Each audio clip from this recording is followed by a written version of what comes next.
Ontem, dia 31 de outubro, nós cristãos comemoramos oficialmente 508 anos da Reforma Protestante.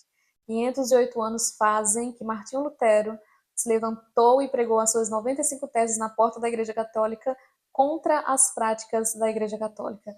E isso gerou um movimento que a gente conhece hoje como o protestantismo, do qual nós fazemos parte. Somos conhecidos como protestantes. E esse movimento não surgiu do nada, muito pelo contrário. Lutero teve acesso a uma Bíblia e, a partir do estudo e da leitura da Bíblia, ele descobriu que a igreja escondia algumas verdades. Porque, primeiro, a Igreja Católica era quem detinha o acesso à palavra de Deus. Somente o clero e os papas tinham acesso e eles eram tidos como a autoridade máxima. Então, o que eles falavam estava falado, ninguém podia questionar. Até porque não tinha base para questionar, porque não tinha nada que desse uma base para eles terem questionamentos. Mas Lutero teve. A partir disso surgiu as 5 solas de Lutero que a gente conhece hoje, que são bases, são fundamentos da nossa fé, da fé cristã. E sola significa somente. Então, resumidamente, significa que os eleitos são salvos pela graça somente, por meio da fé somente, em Cristo somente, de acordo com as Escrituras somente, para a glória de Deus somente.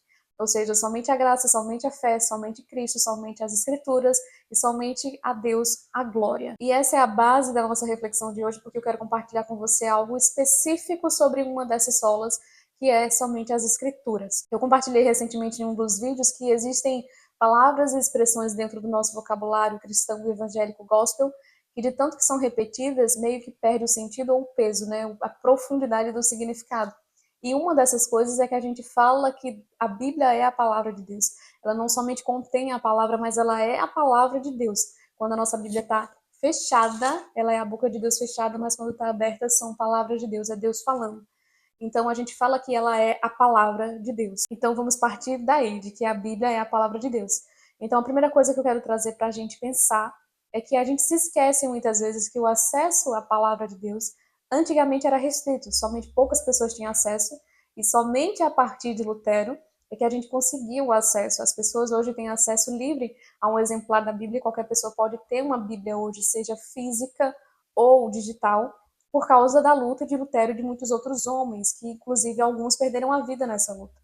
Então eles lutaram para que a gente tivesse acesso livre à palavra de Deus. E esse é justamente o primeiro ponto que eu quero tocar. Nós temos hoje o acesso liberado à palavra de Deus e isso para nós é um privilégio, é uma bênção concedida por meio da luta daqueles que lutaram no nosso lugar e conseguiram.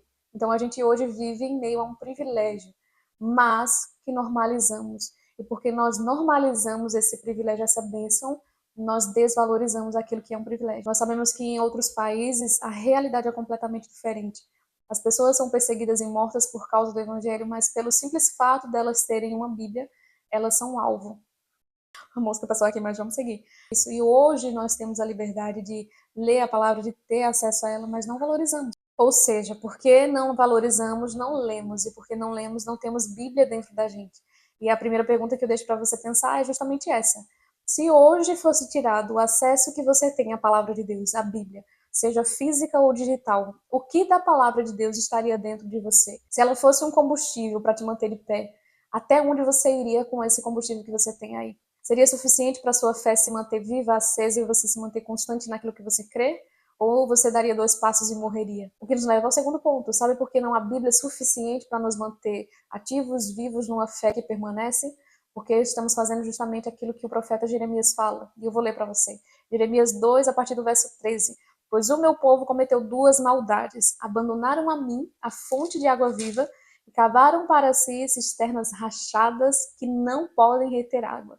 O que são essas cisternas rachadas que o profeta fala? São fontes alternativas ineficazes, porque são rachadas, não conseguem manter, reter a água e por isso não sacia a sede. Sacia momentaneamente, mas porque não retém, não mantém a gente saciado. E o que são essas fontes alternativas? Hoje em dia, são principalmente os devocionais, porque as pessoas têm substituído a leitura da palavra pela leitura de um devocional, e elas parecem saciar porque oferecem água, mas não o suficiente para matar a tua sede, porque são pequenas porções da palavra, não são a fonte da água viva, são fontes rachadas. Não sacia a nossa sede, não mantém a gente de pé, não é combustível suficiente, porque são porções pequenas, são porções limitadas. Alguns possuem apenas metade de versículos, e metade de versículo não alimenta ninguém.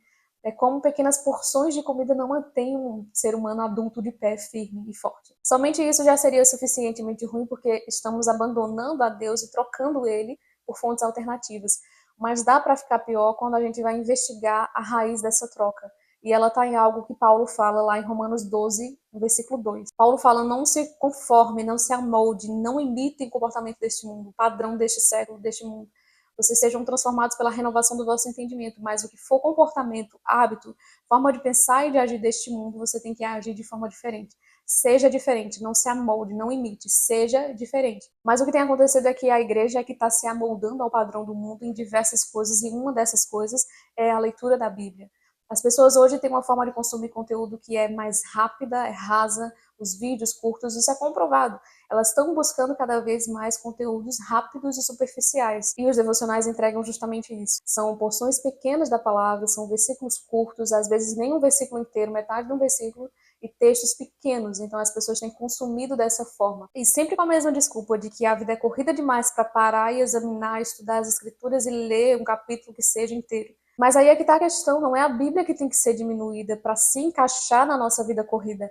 É a nossa vida corrida que tem que ser reajustada para que a Bíblia, a leitura da palavra, seja uma prioridade. Até porque, se a gente for ver honestamente, talvez essa falta de tempo, essa correria louca tenha a ver justamente com o que eu falei no outro vídeo, de que a gente está correndo para buscar coisas que não precisa, é por isso que não tem tempo.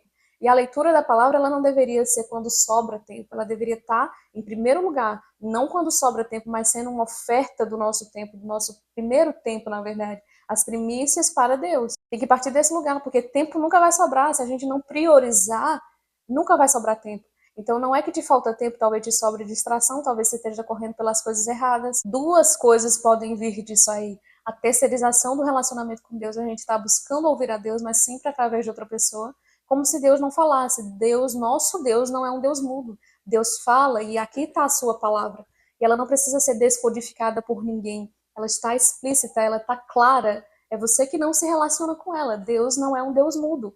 Ele fala com você e ele busca falar de forma pessoal. Ele não precisa de ninguém além do Espírito Santo, de ninguém além de Jesus Cristo para falar com você. Ele fala através das pessoas, mas esse não é o padrão. Você não deveria estar buscando ouvir a Deus pelo que as pessoas falam, não somente porque você pode ter acesso a um Deus completamente distorcido. O nosso Deus fala. E outra consequência disso é que a gente está parando de ter experiências pessoais com Deus, porque estamos lendo sobre as experiências de outras pessoas. Quando você está lendo sobre a experiência de outra pessoa que ela teve ao ler a Bíblia, você não vai conseguir ter a sua própria experiência. Então a gente está lendo sobre as experiências dos outros, ao invés de desenvolver nossas próprias experiências com Deus, porque estamos o tempo todo ouvindo Deus através de outras pessoas, por pura preguiça de sentar e ler a Bíblia, porque a gente está engolido pelo sistema do mundo, o sistema de conteúdo raso e rápido. Eu não estou falando aqui sobre abandonar a leitura dos devocionais, não estou falando sobre abolir devocional, não estou falando nada disso. Estou falando sobre não fazer do devocional a sua fonte de alimento, a fonte do conhecimento que você tem sobre Deus, a fonte da sua fé. Porque se você abandona a leitura da palavra, a sua fé vai se tornar fraca, vai se tornar rasa. Paulo escreve em Romanos 10, 17 que a fé vem por ouvir a palavra de Deus. Quanto mais você ouve a palavra de Deus, mais a sua fé é desenvolvida, mais firme você se torna na fé. Se a fé vem por ouvir, a incredulidade vem por não ouvir. Quanto mais você ouve, mais você crê. Quanto menos você ouve, menos você crê. Então, quanto mais você tem da palavra de Deus dentro de você, mais você se torna firme. Não só isso, a palavra de Deus é uma espada. Paulo compara ela a uma espada. É uma arma que o cristão tem na luta contra o inimigo. Quando o diabo foi tentar Jesus, Jesus usou a palavra, e não a palavra, uma porção dela, porque porções dela o diabo também sabe. Ele citou as escrituras. O que fez Jesus lutar contra o inimigo não foi uma porção da palavra, foi a palavra completa. Ele fala, olha, também está escrito. É a palavra completa. Então esse é um convite de Deus para você. Volte a ler a sua Bíblia. Volte a buscar Deus na palavra dele. Volte a buscá-lo nas escrituras. Você procura ouvir a voz dele em tantos lugares, por que você não procura no lugar certo? Quer ouvir a voz de Deus? Ouça através da palavra. Quer conhecê-lo? Conheça através da palavra. Quer ouvir as diretrizes dele, os padrões dele, as direções dele para a sua vida? Busque na palavra. Eu espero que essa reflexão tenha te edificado, te confrontado. E se isso aconteceu, eu peço que você curta. E se você chegou até o final desse vídeo, comenta: a Bíblia é a palavra de Deus. Ou se você quiser, comenta a parte que Deus mais ministrou ao teu coração, que ele falou para você, tá bom? A gente se vê no próximo vídeo.